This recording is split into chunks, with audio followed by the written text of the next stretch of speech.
রাসূল সাল্লাল্লাহু আলাইহি সাল্লাম বলেছেন, মৃত ব্যক্তির জন্য ও সময়টা খুব কষ্ট হয় যখন তাকে তার গ্রহ থেকে বের করা হয় এবং তার পরিবারের সবাই তার জন্য কাঁদতে থাকে। এর চেয়ে বেশি কষ্ট হয় তখন যখন তাকে কবর শুইয়ে তাকে মাটি দেওয়া হয় এবং তাকে একা ফেলে সবাই চলে আসে। আরও কষ্ট হয় তখন যখন শরীর হতে কাপড়, অলংকার, আংটি খুলে নেওয়া হয়। সেই সময় তার রূহ উচ্চস্বরে চিৎকার করতে থাকে। এই চিৎকার জিন ও মানুষ ছাড়া অন্য সবাই শুনতে পায়। সে যখন চিৎকার করে বলতে থাকে, তোমাদেরকে আল্লাহর কসম, আমার শরীরের কাপড় চাপড়, অলংকার ধীরে ধীরে খোলো, যেহেতু এইমাত্র আমি মালাকুল মাউতের কঠিন আযাব হতে নিকৃষ্টি পেয়েছি। যখন মৃত ব্যক্তির দেহ মর্দন করা হয় তখন সে বলতে থাকে, হে গোসলদাতাগণ, আমার দেহ জ্বরে মর্দন করো না, কেননা মালাকুল মাউতের কঠিন আযাবে আমার দেহ ক্ষতবিক্ষত হয়ে গিয়েছে। যখন মৃতকে কাফন পরানো হয় তখন মৃতদেহ বলতে থাকে, হে কাফন দাতাগণ, আমাকে এত তাড়াতাড়ি কাফন পরায়ও না, আমার স্ত্রী, সন্তান, আত্মীয় স্বজন, বন্ধুবান্ধবদেরকে শেষবারের মতো দেখতে দাও। তাদের সাথে এবারই শেষ দেখা হবে, কিয়ামতের আগে আর তাদের সাথে আমার দেখা হবে না। তখন মৃত ব্যক্তিকে তার বাড়ি থেকে কবরস্থানে নিয়ে যাওয়া হয়। তখন সে বলতে থাকে, হে আত্মীয় স্বজন, তোমাদেরকে আল্লাহর কসম, এত তাড়াতাড়ি আমাকে কবরস্থানে নিয়ে যেও না। আমার বাড়ি ঘর, স্ত্রী, কন্যা সবার কাছ থেকে বিদায় নেওয়ার জন্য একটু সুযোগ দাও।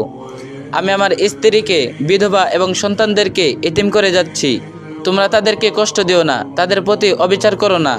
আমি এখন সব কিছু ছেড়ে চলে যাচ্ছি, তার কখনো ফিরে আসা হবে না। তোমরা তাড়াতাড়ি করো না, আমাকে সবার কাছ থেকে বিদায় নেওয়ার সুযোগ দাও। যখন মৃত ব্যক্তিকে গোরস্থানের দিকে নিয়ে যাওয়া হয় তখন সে বলতে থাকে, হে বংশধরগণ, হে আমার আত্মীয় স্বজন, হে আমার প্রতিবেশী, তোমরা যেন আমার মতো দুনিয়ার মায়ায় পড়ে আরামায় এসে আখেরাতের কথা ভুলে যেও না। তোমরা লক্ষ্য করে দেখো, আমি আল্লাহর নাফরমানি করে হালাল হারামের প্রতি লক্ষ্য না করে যে ধন দৌলত কামাই করেছিলাম তার কিছুই আমার সাথে যাচ্ছে না, সব ওয়ারিশগণ করে নিচ্ছে। আমার সাথে যাচ্ছে শুধু আমার পাপ রাশি। যাদের জন্য আমি পাপ করেছিলাম তারা বিন্দুমাত্র পাপের ভাগ নিচ্ছে না। যখন জানাজার নামাজ শেষ, কিছু লোক চলে যেতে থাকে তখন মৃত ব্যক্তি বলতে থাকে, হে বন্ধুগণ, তোমাদের সাথে আমার কত ভালোবাসা ছিল, এখন কেমন করে আমাকে ছেড়ে চলে যাচ্ছ? দাফনের কাজ শেষ করে আমার জন্য একটু দোয়া করে যাও। হে বন্ধুগণ, সত্যি তোমাদের কাছে আজ আমি অপ্রিয় হয়ে গিয়েছি, কিন্তু এমন এক সময় ছিল তোমরা আমাকে না দেখে একদিনও থাকতে পারতে না।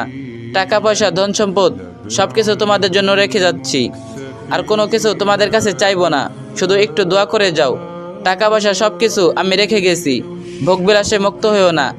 আমার জন্য কিছু দান খয়রাত করিও, দোয়া কালাম পড়িও, আমার রুহের ওপর বকশিস দিও। মনে রেখো, আমার মতো তোমাদেরকেও একদিন চলে যেতে হবে। এত কিছু জানার পরেও আমাদের দুনিয়ার ভোগবিলাস, দুনিয়ায় মায়ের সাথে